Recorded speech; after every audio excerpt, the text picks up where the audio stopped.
J'ai eu la chance d'effectuer des missions sur l'emploi des jeunes au niveau de l'Afrique et la situation m'a permis aujourd'hui de présenter ma façon de voir l'entrepreneuriat tout en axant ma réflexion sur les opportunités d'affaires que les jeunes peuvent exploiter aujourd'hui. Donc à travers cet ouvrage, j'essaie un peu d'inciter les jeunes à développer leur esprit entrepreneurial qui est en eux. J'ai essayé de définir le parcours d'un entrepreneur, quelqu'un qui veut travailler pour son propre compte. Et la raison a été très simple. Aujourd'hui, on constate que les institutions dont nous disposons en Afrique ne nous permettent pas en tout cas d'apporter des solutions optimales par rapport à l'emploi des jeunes. Et je me dis, ça aurait été intéressant d'ouvrir une porte sur l'auto-emploi et l'entrepreneuriat au sens large. Et j'incite les jeunes à y aller et j'incite les jeunes à développer leur talent et j'incite aussi les jeunes à croire en eux-mêmes. Et c'est tout à fait favorable dans notre environnement. J'ai dans un premier temps essayé d'expliquer l'entrepreneur comme une personne qui peut, dans son environnement donné, exploiter des activités génératrices de revenus. Donc cet entrepreneur est une femme qui vend des cacahuètes au bord de la rue. Cet entrepreneur est aussi un ingénieur qui peut concevoir un logiciel. Par exemple, toutes ces personnes-là qui se lèvent le matin ou bien qui se battent ou bien qui proposent des produits sur le plan économique, moi je les considère comme des entrepreneurs mais confirmés. Même nos jeunes Sénégalais qui sont aussi dans le secteur informel, qui évoluent dans ce secteur non structuré, je les considère aussi comme des entrepreneurs. La deuxième remarque que je peux donner, c'est qu'en fait, dans cet ouvrage, j'essaie aussi de faire comprendre aux jeunes africains que j'ai eu la chance de rencontrer d'autres jeunes qui ont fait des études limitées et ou qui sont étudiants ou qui n'ont pas fait de grandes études ou qui sont partis avec des moyens limités. Et toutes ces catégories de personnes-là ont eu à réaliser des produits concrets via un parcours d'entrepreneur simple. Donc je me dois aujourd'hui en tant qu'enseignant saluer en tout cas la pertinence des idées de ces jeunes. Je me dois aussi et je suis dans l'obligation d'apprécier leur contribution sur le plan économique. Le troisième point peut-être les problématiques liées au financement. Moi je me dis dans nos États, nous avons eu la chance d'avoir des mamans qui ont réussi à proposer dans notre économie des produits qui ont déjà marché. Quand je me retrouve dans cet environnement de mamans qui produisent du savon, qui produisent des activités génératrices de revenus, moi je me sens fier. Donc je fais un petit appel en disant aux jeunes, ces activités qui se sont développées autour de notre environnement, ça aurait été intéressant de les revoir pour les valoriser. Donc j'invite les jeunes à s'intéresser davantage à ces modèles qui ont réussi. Par rapport au financement toujours, j'ai voulu lancer un appel sur un système qui est instauré au Sénégal, qui a fait ses preuves, à savoir le bëccëg juróom.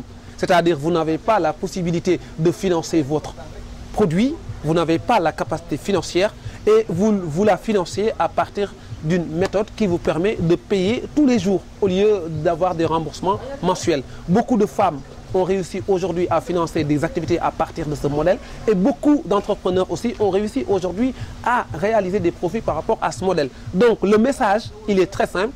Essayons de voir les systèmes qui ont été développés auparavant par nos aînés pour essayer de les valoriser. Donc je suis dans l'entrepreneuriat, oui, mais dans l'entrepreneuriat qui nous permet d'exploiter au mieux nos ressources locales. Aujourd'hui, nous sommes le 11 janvier, un samedi, ce n'est pas évident.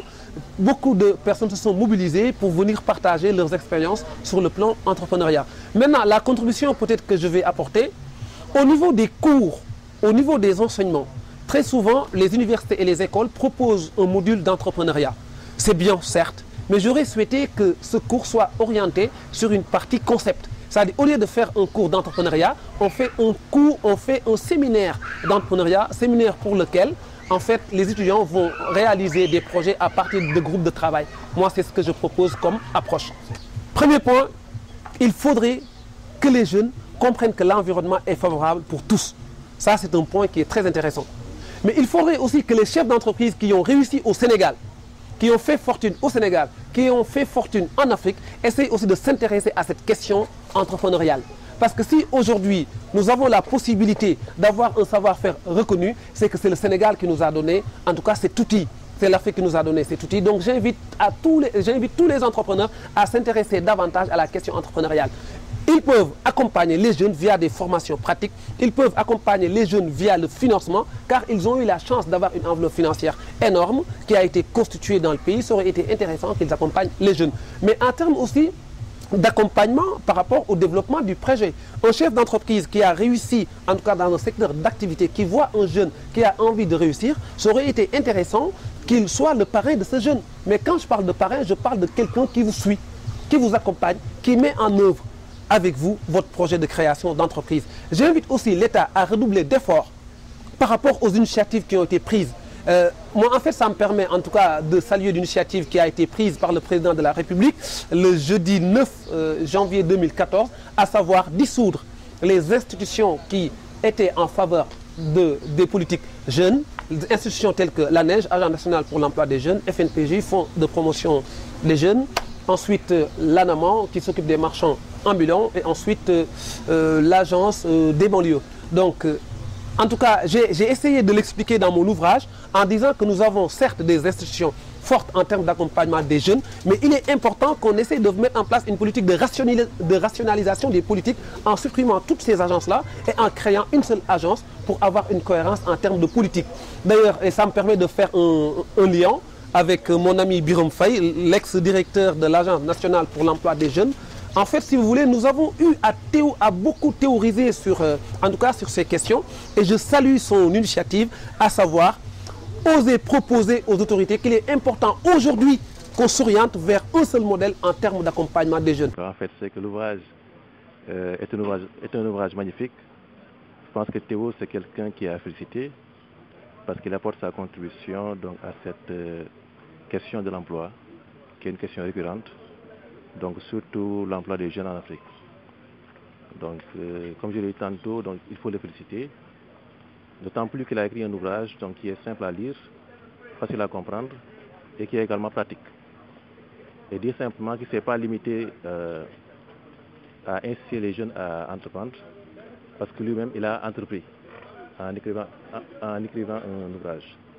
Donc par rapport à ça, donc, je pense qu'il faut le féliciter. Et puis également procéder à la vulgarisation du livre pour que tous les jeunes puissent y accéder. Moi, ce qui m'a beaucoup impressionné, en fait, c'est par rapport à la question, du financement. Il a donné en fait un exemple d'une dame, donc qui est, je pense, au Bénin, la dame reine, je ne me rappelle plus son nom. C'est une dame en fait bon, qui a une perspective, c'est d'ouvrir une boutique. Et moi, ce qui m'a beaucoup impressionné, en fait, c'est par rapport à la question, du financement. Il a donné en fait un exemple d'une dame, donc qui est, je pense, au Bénin, la dame reine, je ne me rappelle plus son nom.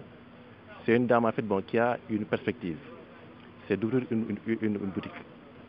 Elle n'attend pas en fait d'avoir un financement, donc elle a créé une petite activité, donc et c'est grâce à cette petite activité qu'elle va chercher en fait les moyens donc, pour créer une autre grande activité. C'est pourquoi en fait, bon, par rapport à la question du financement, moi je pense qu'on n'a pas toujours besoin d'attendre un bailleur, parce qu'on peut souvent être son propre bailleur, pour chercher des moyens, ensuite maintenant utiliser cet argent donc, pour créer une grande activité. Je voudrais exprimer tout le plaisir que j'ai en venant également ce matin, au-delà de la relation particulière que j'ai avec l'auteur de l'ouvrage, présider la cérémonie de dédicace.